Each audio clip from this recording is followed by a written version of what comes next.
Welcome to the Missing Link for SLP's podcast. I'm glad you're here. Remember what it was like back in graduate school? Or maybe you still are in grad school. Today's episode is part of the CSD Graduate Students Journey series. In this series, I talk to students who are either in school or fresh into their clinical fellowship year. We talk and cover real subjects like how to get into graduate school, how to find and prepare for a medical internship, thoughts on teletherapy from a student's perspective, and lots more. Get ready for some real conversations with SLP students who are at the very beginning of their careers. Hello and welcome to the Missing Link for SLP's podcast. I'm glad you're here. I'm here with somebody very unique today.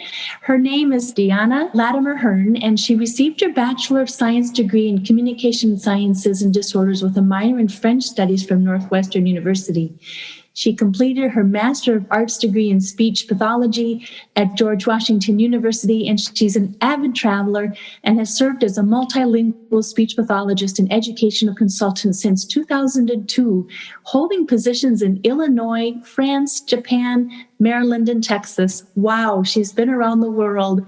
Dr. Latimer Hearn received her Doctor of Philosophy degree with distinction in Instructional Leadership at Notre Dame of Maryland University. She is a recipient of the AERA Minority Dissertation Fellowship Award. She has presented her research on African American English at more than a dozen conferences and currently offers professional development for educators and SLPs. Dr. Latimer Hearn is the Education Director of the REACT Initiative, a Christian nonprofit advocating for equity in education. She is the founder of Respect the Dialect, a Facebook group promoting awareness and understanding of AAE. So welcome, Dr. Latimer Hearn. She's Thank just you. nodding her head. Yes, that's who I am. Yes, it sounds like a lot when you have to listen to it all. But it's been a fun adventure, I think, over the course of my career. Sounds like a great adventure. Mm-hmm. Why do you have the passions about what you do?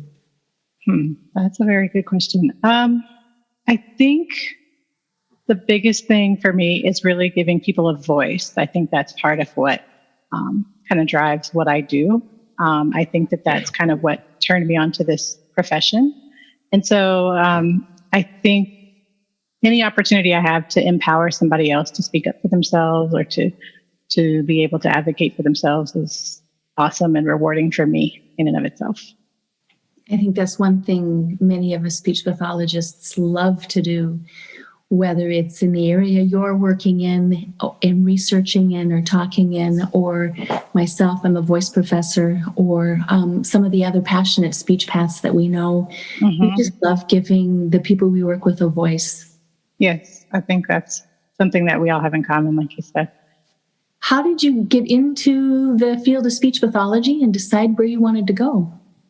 Accidentally, I guess. I started off pre-med, and I really enjoyed a lot of the science and everything behind what I was doing, but there was no language. I felt like I didn't know how I would incorporate my love of language into the field. And so I took some courses just to see what was out there, and one of them happened to be in Communication Sciences and Disorders, and I fell in love. We got to work on cadavers and things like that. So I still had the medical aspect going on, but then I got to incorporate my love of language into the field. So it was wonderful. That sounds like how I got started. I was a pre-med major for a while. Okay. And an older sister of mine is a speech pathologist, and she introduced me. Mm-hmm. So I'm now heavy on the medical side of being a speech pathologist, and I just love the marriage of the two. And I, like you, have traveled and worked a little bit as a speech pathologist in Japan. Oh, okay. What part of Japan were you in? Yokosuka. Oh, me too. That's where I was. How did you tell us about that? And for people who might want to travel overseas, tell us how all that. Yeah, I think there are great opportunities available. Mine happened because my husband was in the military. So he was in the Navy, and I found myself relocating to Japan suddenly, pretty much right after we were married. So I needed to work, and I found out about the positions available there and jumped on it, and it was wonderful because, I'm sure, as you know, that there are limited positions there, especially for English speakers. I didn't speak much Japanese at the time, so being able to sort of dive into a position pretty easily and seamlessly was wonderful. But I've heard the process, if you apply from the U.S., is a little bit more of a lengthy process and a little bit more involved. I was very fortunate to kind of be able to show up and say, hey, I'm here, pick me up. So yeah, it was a wonderful experience. I guess we were in the same pretty much experience there. When were you in Japan? I was born there on the base where you worked. Okay. My son was born there as well. So there you go. Very nice. There you go. I had, you can't see this, but I'm Caucasian, and I grew up wishing, hoping, and everything that I was Japanese. We would go through the Canadian borders, and I say, I'm Japanese. I had a Japanese nanny who I was fluent in Japanese, of course, and then came back to America, flunked kindergarten, wasn't. Yeah. So anyways, small little world between you and I. That's really interesting. So, does your son speak?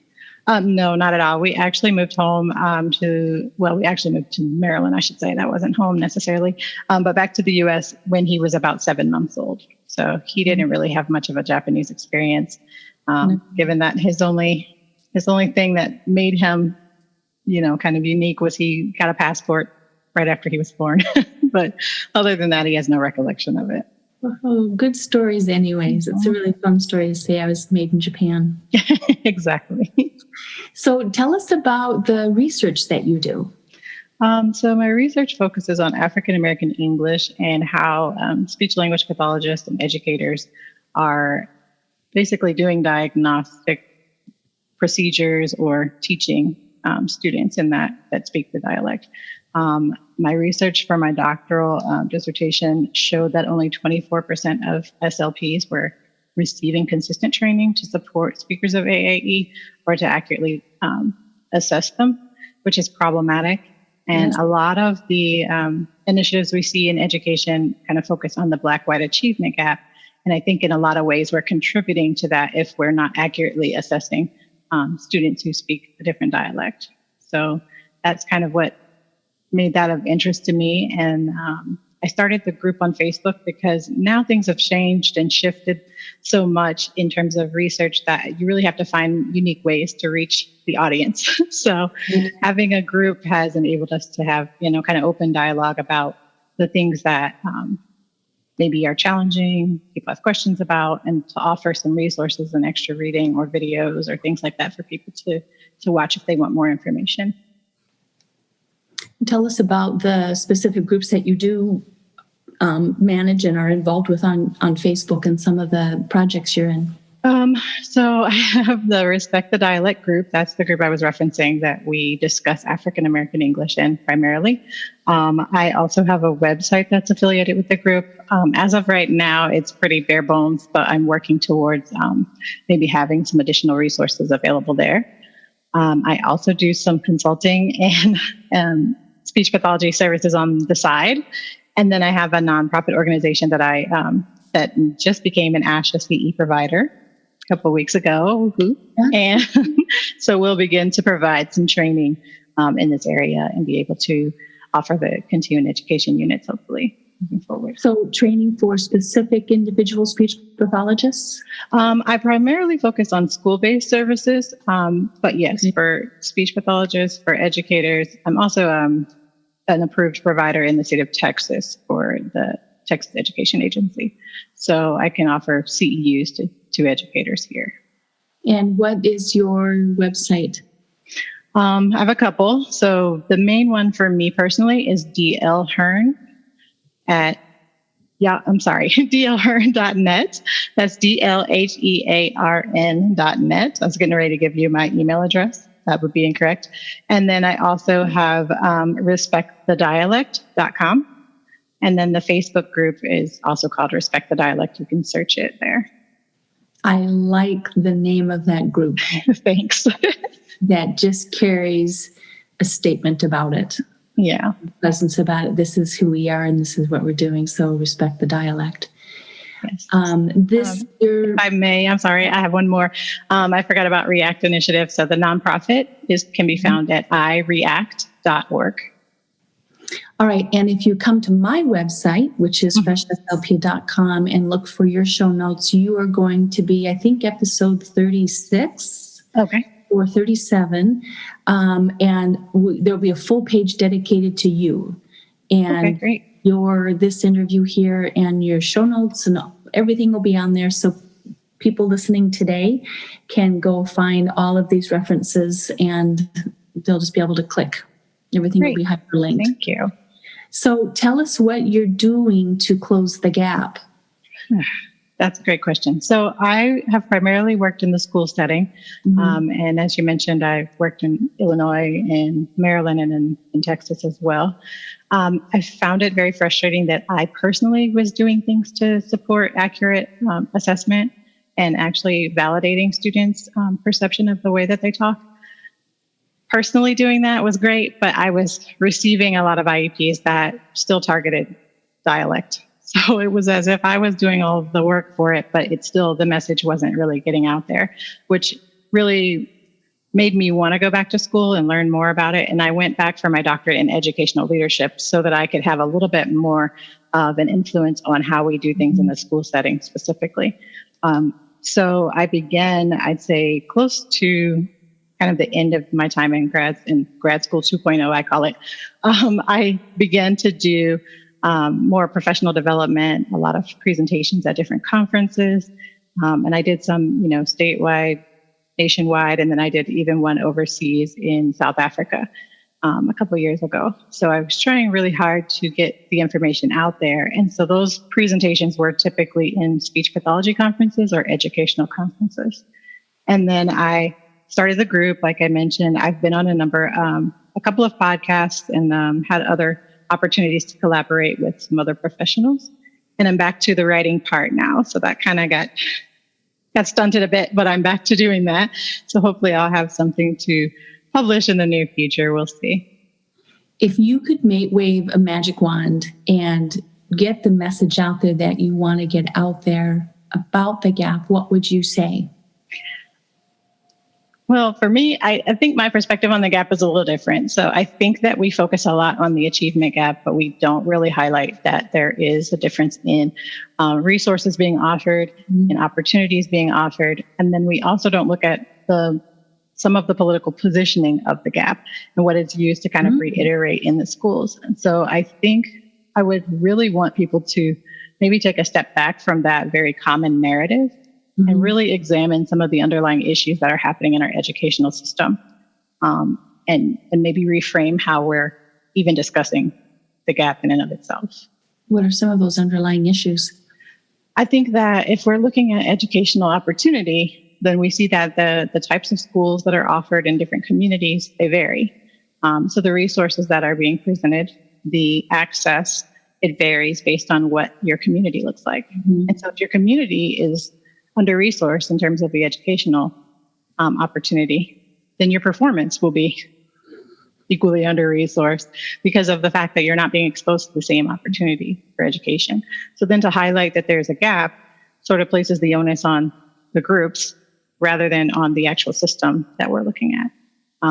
So that's problematic in and of itself. But I think also our educational system largely reproduces the class that you come into school with.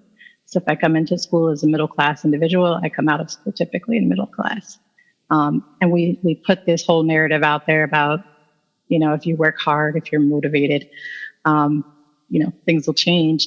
But our system is really set up to reproduce rather than change what we have and what we introduce to it. I would agree with that. I would wholeheartedly agree with that. That's why one of the reasons why I started this podcast was to interview thought leaders like you, people who want to get on, have a voice, and make a difference.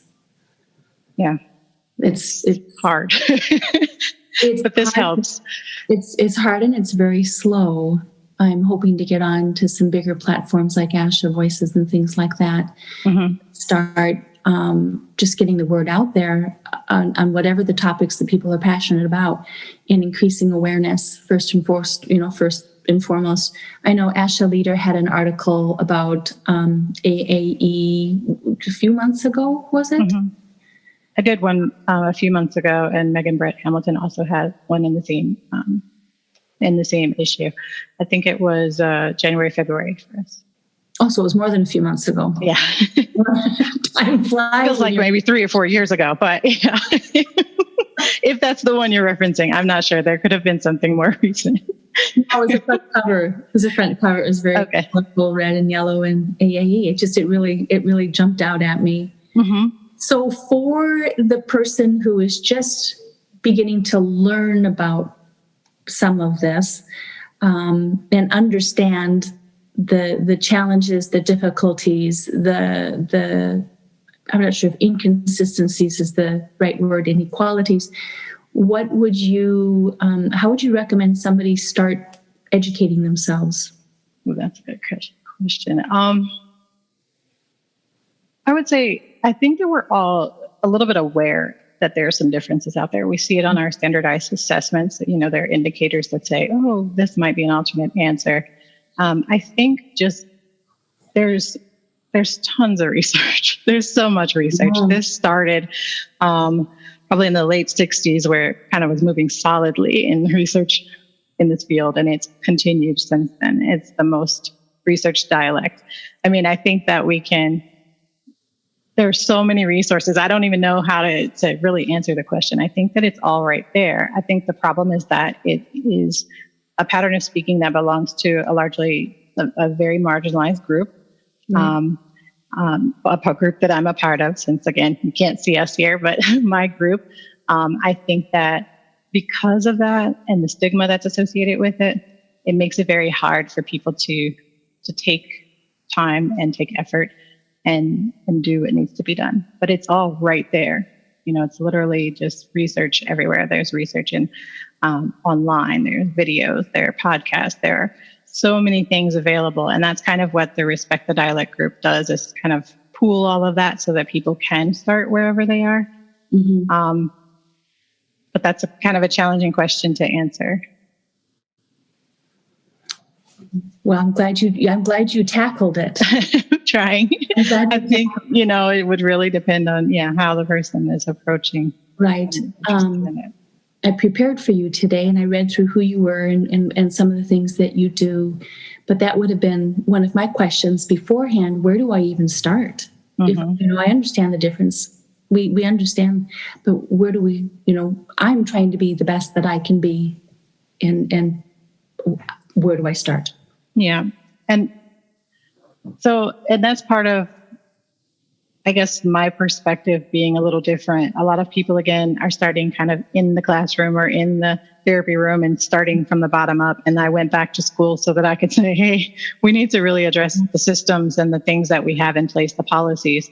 And I'm looking at it from that perspective more so. I think if you're an SLP and you're serving individuals of particular communities that speak African American English, you really have to immerse yourself in it. I think you have to observe and really hear how people are talking within that community. And I think that you have a responsibility, an ethical responsibility, to step out of yourself and really investigate, read, find something, a resource of some sort. There are professional development courses. There are so many things available that I feel like in this day and age, with Google at our fingertips, we can find sound information on this. So then the impetus of this interview then is to go find those resources, go learn, go immerse, go be the change.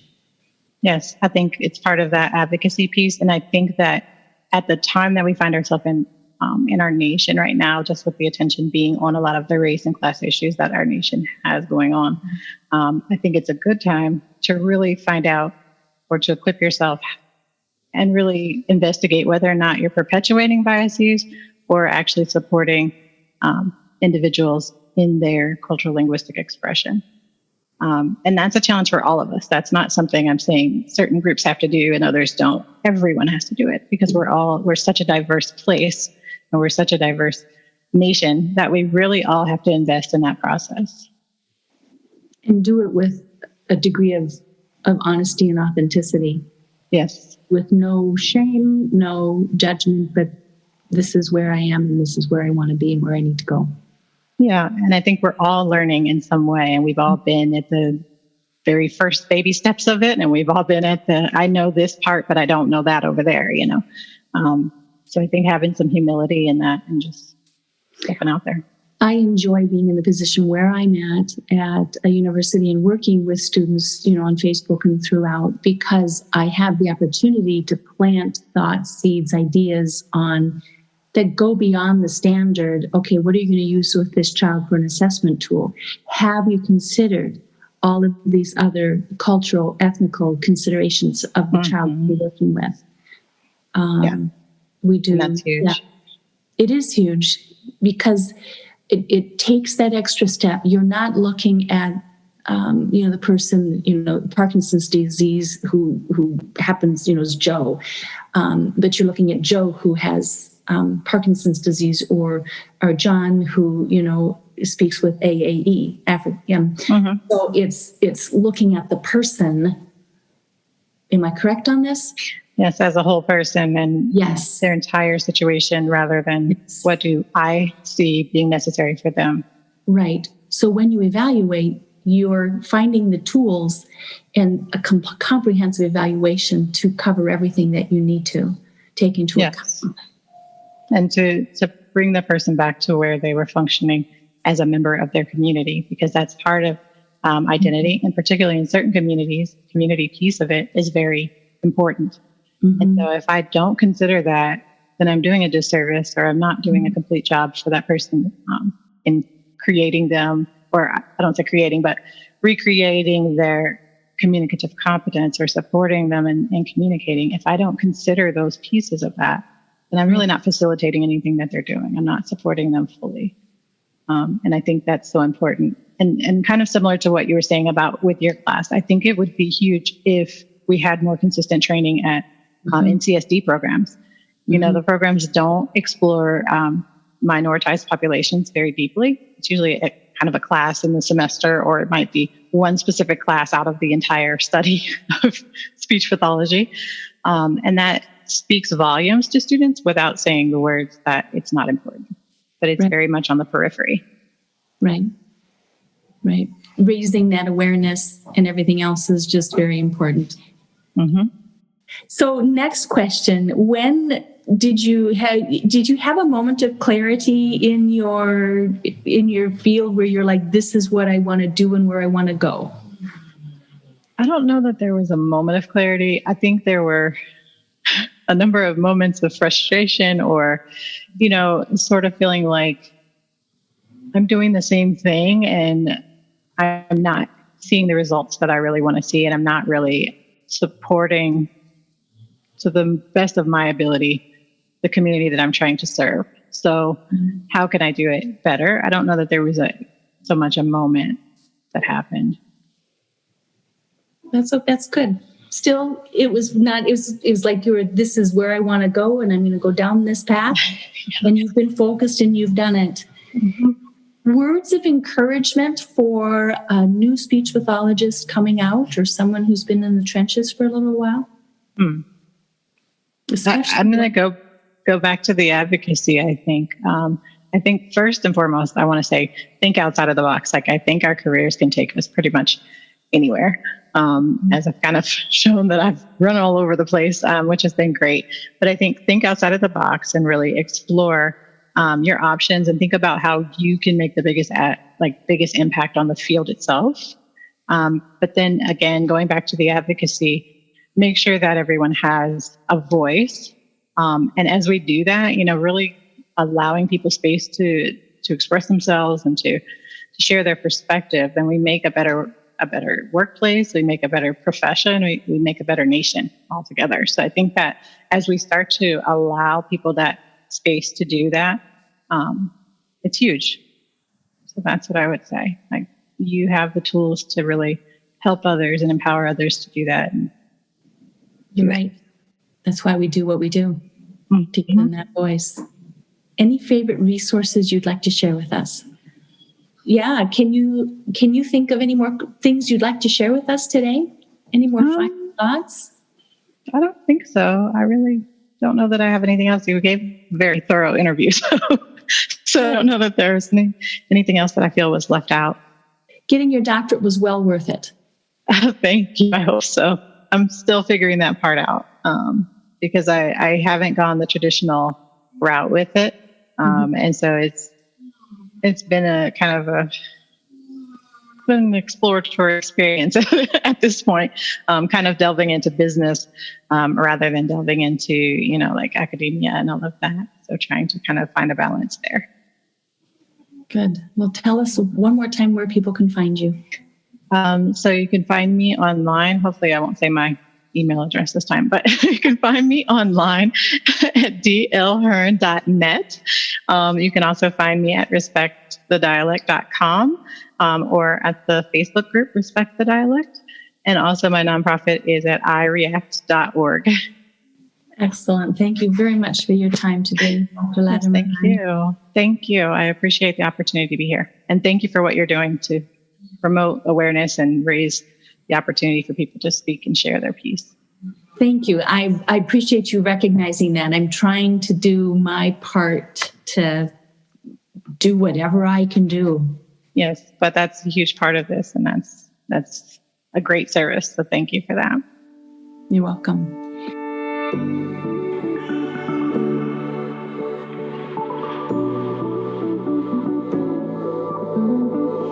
I hope today's conversation has created some aha moments for you and motivated you to become a better SLP, continuing to connect some of those missing links between what you know and how to use that knowledge. Thank you for downloading the Missing Link for SLP's podcast. And if you enjoyed the show, I'd love you to subscribe, rate it, and leave a short review. Also, please share an episode with a friend. Together we can raise awareness and help more SLPs find and connect those missing links and get the information needed to help them feel confident in their patient care every step of the way. Follow me on Instagram and join the Fresh SLP community on Facebook. Show notes are always available, so come learn more at freshslp.com. Let's make those connections. You got this.